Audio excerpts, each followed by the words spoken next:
ciyaaraha dadka naafada ee kubadda gacanta oo ka dhacday magaalada Muqdisho ee caasimadda Soomaaliya horaantan bishan Maarso aynu ku jirno ee 2020 waxaa magaalada Muqdisho lagu qabtay ciyaar kubadda gacanta oo dhexmartay laba koox oo naafada jirka ka mid ah.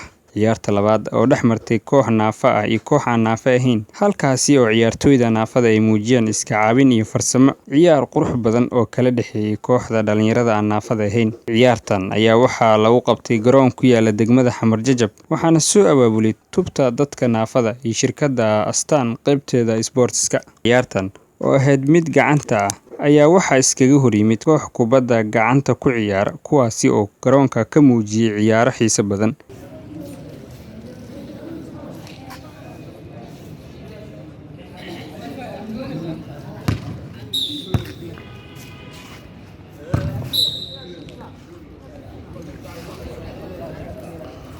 Aí, aí.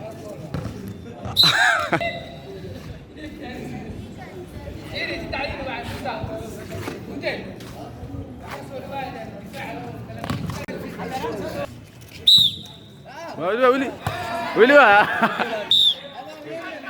البنت واحدة. باش فيري رو. شن. لحشن. نغوى نغوى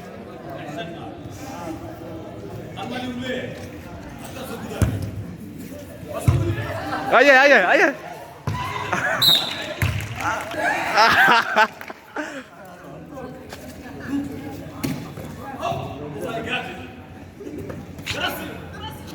لا لا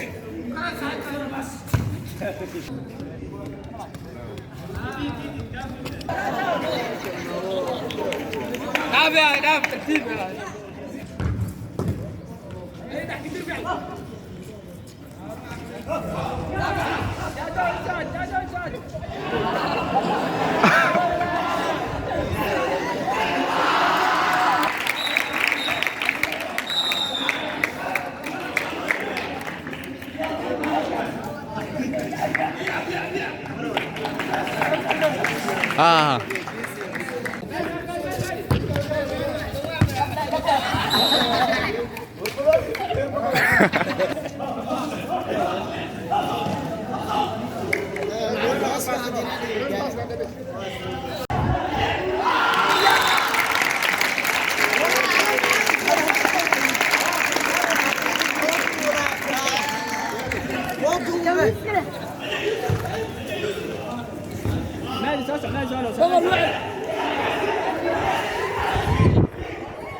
بودنا بودنا هذه